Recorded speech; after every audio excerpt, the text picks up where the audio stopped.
Hey everyone, it's Tanya from Royal City Nursery here, and today we are learning about roses. Ah, that's awesome! Love, love, love roses, and I love standing in this spot because from here I can actually smell them. So I want to answer a few questions that we get in the garden center on a really regular basis. So we're going to talk about how to plant the little darlings, what do we plant it with, what do we feed it with, and yes, what are the actual types? There is more than just one type of rose. As you can see, I've got 1, 2, 3, 4, 5, 6 different pots. So we've got 6 different families of roses, and each of those families will have their individual beds. The most popular, the one we get asked for all the time, is a hybrid tea rose. So that's this one here. This particular one is called Miss All-American Beauty. And this is beautiful. I'm going to take this and set it in my kitchen and give it to Dave. Isn't that gorgeous? Beautiful, beautiful. When we're looking at hybrid teas, we look at it, we have a rose that's going to get us that big cut flower style that you find in a florist. So they're perfect for snipping off and taking in the house. The awesome part is I've got 2 more coming, so I'm not too worried that I just did a deadhead, and that's okay. So we've got the hybrid tea.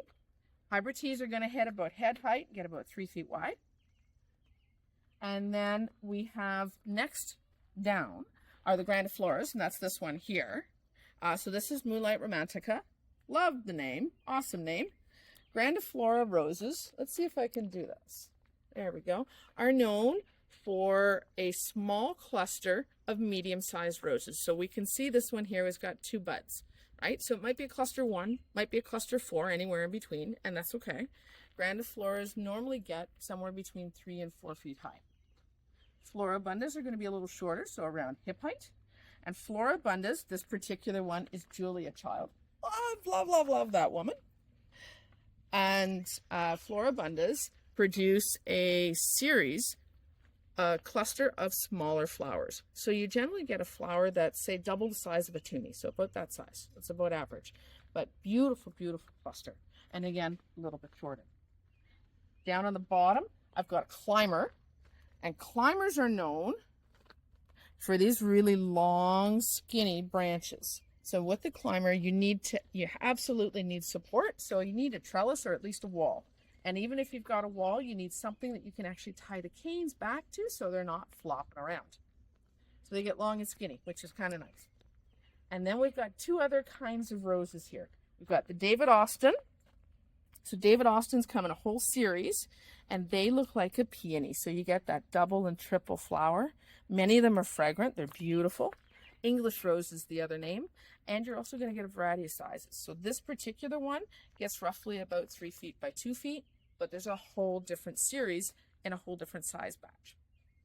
The other variety of rose, or the other family of roses, are shrub roses. So whether it's the Rugosa roses, so the traditional wilds, or this one is part of the Drift series. We love the Drift series because they're hardy, so they're hardy to zone 4. But look at the number of flowers on this. It's absolutely amazing. And we've got clusters in here that are just ready to burst. It's going to be beautiful. And these ones are fragrant. Shrub roses generally tend to be a little bit hardier. They also generally tend to be a single bloom. Many of these others repeat. The Drift is unusual as a shrub rose because it is a repeat bloomer. So you get blooms off and on throughout the season. In terms of planting roses, I want you to make sure when you plant, you're going to take a look for this ball thing at the base. See right down here, this ball, essentially all the branches come down into this ball. This is called a graft. And this graft is, well, it's actually the spot or the junction where the branches have been put onto another rootstock. The important part, this is not GMO. This is a hybrid. Super important. So we have a rootstock that is more disease resistant. We have a rootstock that's hardier, more insect resistant, and generally more robust. So we want those kinds of traits to come up into the plants at the top, which is why, and what we buy is the plants at the top, right? So again, we've got that graft, and that graft needs to be planted 2 inches underground. You've all heard me say it before. If it's a maple tree, a shrub, or whatever, ground level in the pot should be ground level at home. Not with the rose. If it's grafted like this, you're going to plant it 2 inches deeper, and that's going to get it through the winter that much better.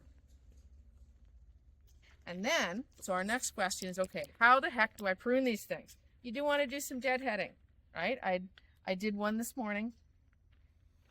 Oh, I know. I know. And I know you're looking at me going, oh, you cut the only bloom. That's okay, because this is coming inside. I'm going to give it to Dave. So this one came off of here, right? That's where the stem was. And if you look at how I did this, I went down 2 sets of leaves, and I pruned it just to the third. So that's the easy way. So you can deadhead on a semi-regular basis. If you're taking them inside, awesome. You want to take them inside at the peak. Otherwise, let them bloom, let them do their beautiful thing outside, and deadhead when they're done.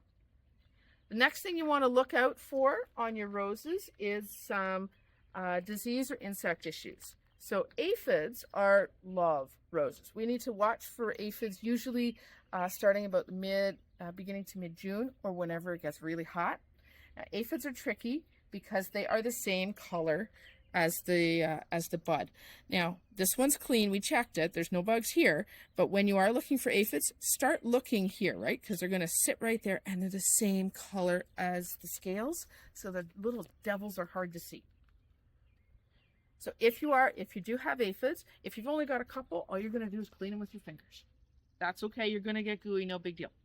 And then as far as the treatment goes, to use something like an insecticidal soap from Safer's, totally organic, you're going to spray this, start at the top of the plant, go all the way to the bottom to the point where it's almost dripping. And you want to do that roughly every 7 to 10 days.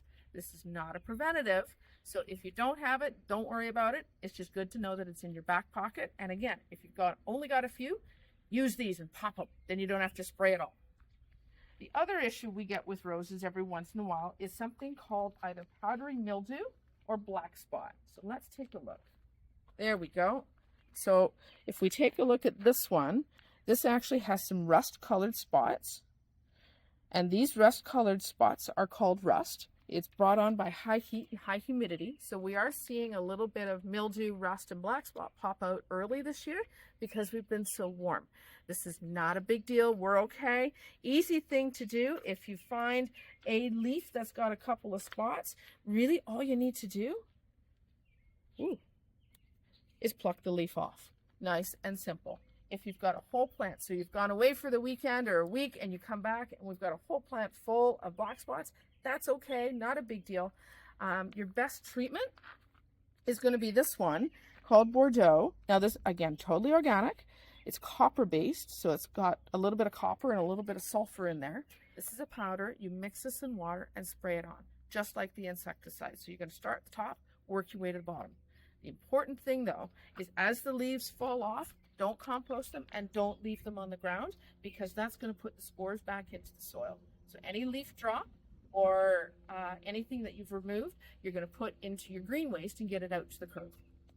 So we've talked about style of roses. We've talked about how to deal with pests. We've talked about planting. So you've got that graft 2 inches below the ground. What did we miss? We missed the nutrients and the food. So when you're planting, you want to make sure that you're using a really good flower, tree, and shrub soil. So this one's specifically designed for trees and shrubs and flowers. That's awesome. That's your rose. So we're going to mix 50% of our soil that we take out with 50% of new soil and toss it back in and stomp it down. And then once we're done planting, and even on your existing roses, to use something like this. So Evolves, this one's organic. Really important to me that you're using an organic fertilizer, but look at these numbers down here. 2, 10, 0. That middle number, phosphorus, is higher because this is what we need to produce flowers. Right? And roses, we want the biggest, we want the most fragrant, we want the most beautiful blooms possible. So hopefully that helps, right? We plant it right, we've got the right soil, the right fertilizer, we've figured out what to do with diseases and insects. Do we actually need the treatments? Do we need? No. It's good to have it in your back pocket just in case. Beyond that, the next thing we need to do is sit back on the patio, have a lovely glass of wine, and smell the roses. We'll talk to you later. Bye-bye.